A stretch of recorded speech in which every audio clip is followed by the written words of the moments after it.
Hello everyone and welcome back to my channel. I hope you guys are having an amazing Sunday. Today we'll be reading about the story of Cain and Abel.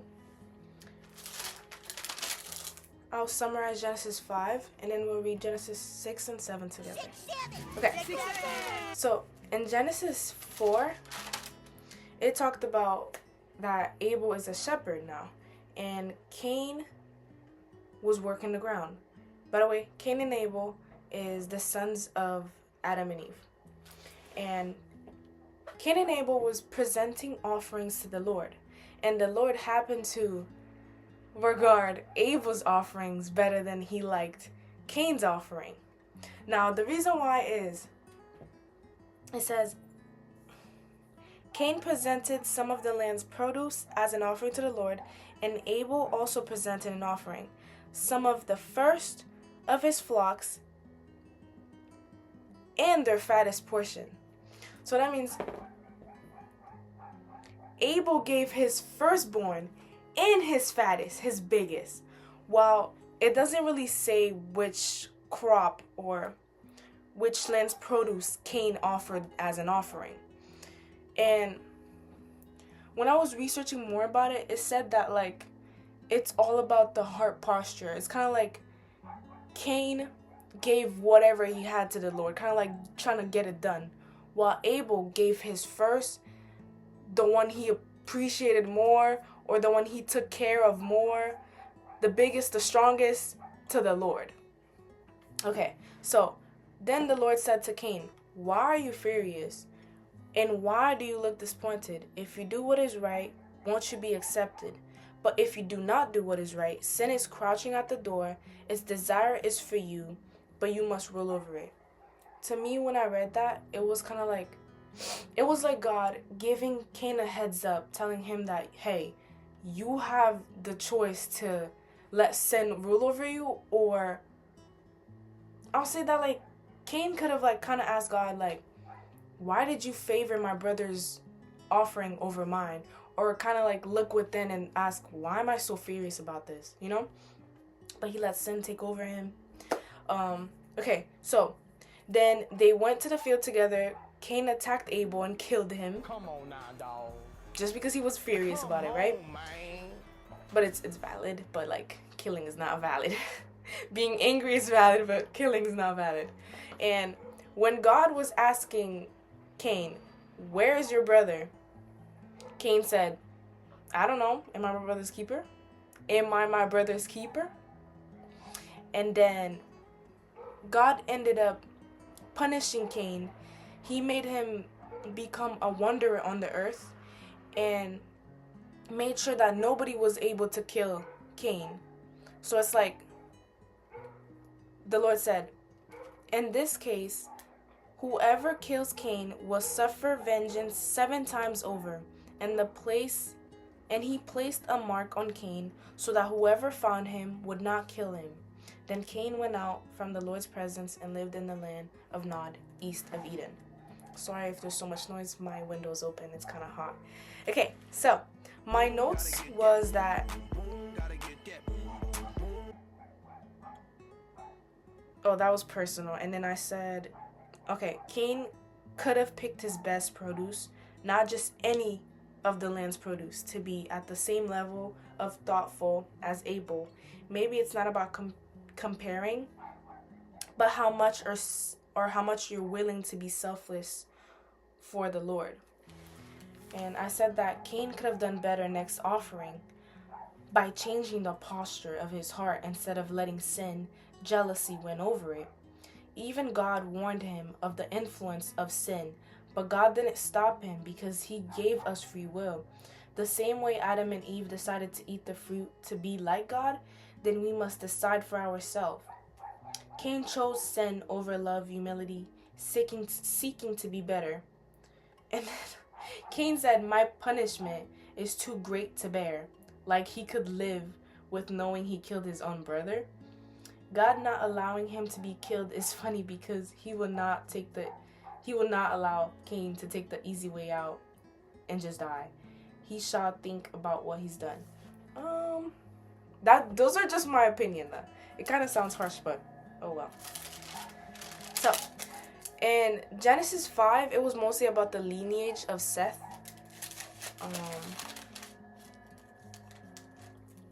Seth is... Hold on.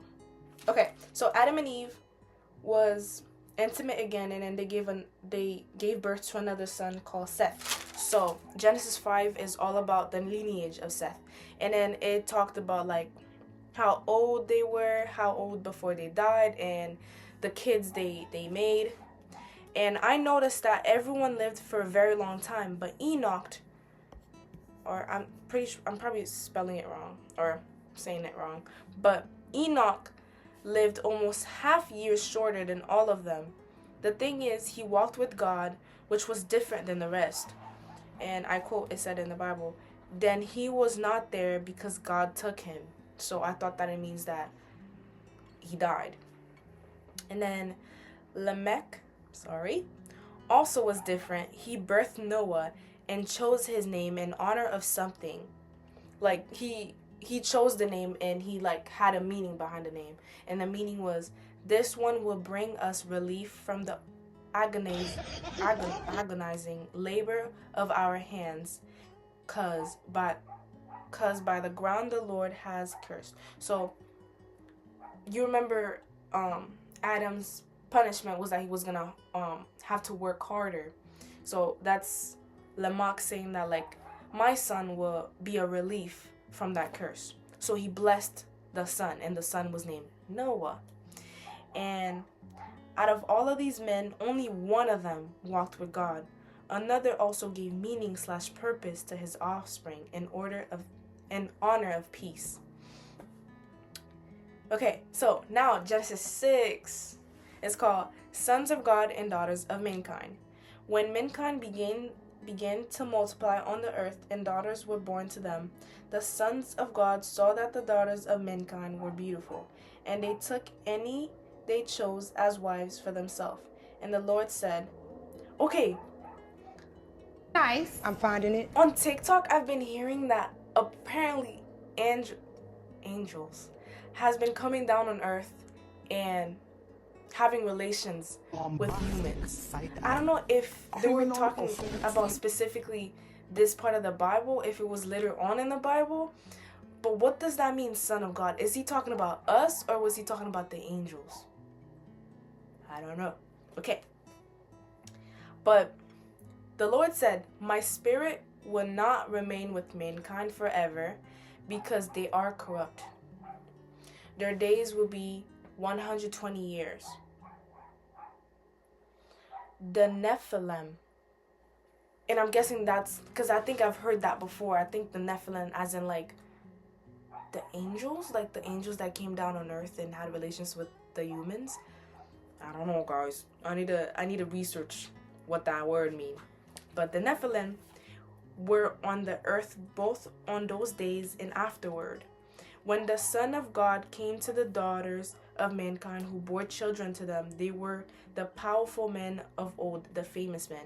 Maybe it is that passage. Okay. Oh, and I wrote, the Lord said, my spirit will not remain with mankind forever. Like we weren't made in his image anymore. Okay, another TikTok. it was saying that like when God said that we were made in his image, it doesn't mean that like we look exactly like him, but you know how like a potter kind of like, if I'm making something and I make it however like I want it to be, like it's my imagination, I could say that it's my creation, like it's made in my image, like this is what I wanted them to look like, this is what I wanted it to look like. It's not specifically saying that like I made it to look exactly like me. Hopefully that makes sense. But I said that we weren't made in his image anymore because we became corrupted. And okay, we're gonna read it right now. So, judgment decree. When the Lord saw that human wickedness was widespread on the earth, and that every inclination means a person's natural tendency or urge to act or feel a way. So, every inclination of the humankind was nothing but evil, all the time. The Lord regretted that he had made man on the earth, and he was deeply grieved. Then the Lord said, I will wipe mankind, whom I created, off the face of the earth, together with the animals, creatures that crawl, and birds of the sky, for I regret that I made them. Noah, however, found favor with the Lord.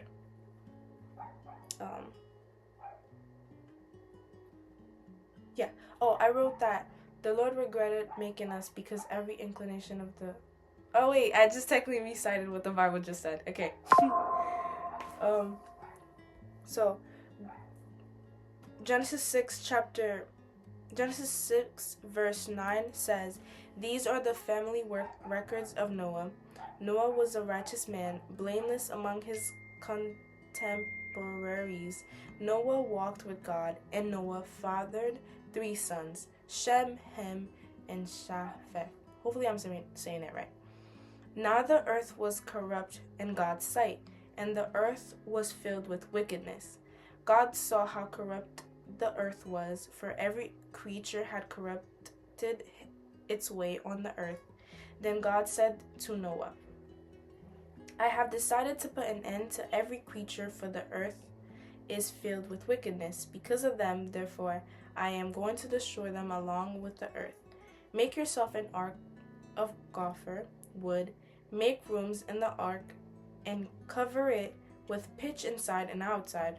This is how you are to make it. The ark will be 450 feet long, 75 feet wide, and 45 feet high. You are to make a roof, finishing the sides of the ark to within 18 inches of the roof. You are to put a door in the side of the ark. Make it with lower, middle, and upper decks. Understand that I am bringing a flood waters on the earth to destroy every creature under the heaven with the breath of life in it. Everything on earth will perish, but I will establish my covenant with you. And you will enter the ark with your sons' wives and your wife's son. You are also to bring into the ark 2 of the living creatures, male and female, to keep them alive with you. 2 of everything, from the birds according to their kinds, from the livestock according to their kinds, and from the animals that crawl on the ground according to their kinds, will come to you so that you can keep them alive. Take with you every kind of food that is eaten. Gather it as food for you and for them. And Noah did this. He did everything that God commanded him. And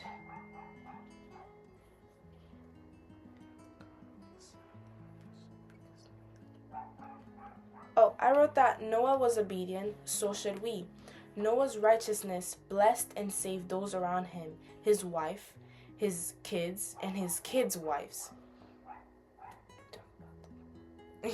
Okay, sorry. I'm laughing at my own notes.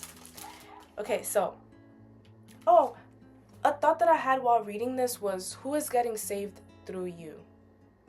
Because it said that God favored Noah. I don't know if Noah's sons or Noah's wife was like a believer in Christ, or if they were walking with God, but because God favored Noah, everybody that's closely related to Noah ended up being saved through Noah. And Genesis 7 says, see how fast we're going? It's not that much. Entering the ark. Then the Lord said to Noah, enter the ark, you and all your household, for I have seen that you alone are righteous. See, you alone are righteous before me in this generation. You are to take with you 7 pairs, a male and its female, of all the clean animals, and 2 of the animals that are not clean, a male and its female, and 7 pairs, male and female, of the birds of the sky, in order to keep offsprings alive through the earth. 7 days from now I will make it rain on the earth 40 days and 40 nights. And every living thing I have made I will wipe off the face of the earth. And Noah did everything that the Lord commanded him. Everything. Now, Noah was 600 years old when the flood came and water covered the earth. So Noah, his sons, his wife, and his son's wife entered the ark because of the flood waters, from the animals that are clean and from the animals that are not clean, and from the birds and every creature that crawls on the ground. 2 of each, male and female, came to Noah and entered the ark, just as God had commanded him. 7 days later, the flood waters came onto earth. The flood. In the 600 years of Noah's life, in the 2nd month of the 17th day of the month, on that day, all the sources of the vast watery depths burst open.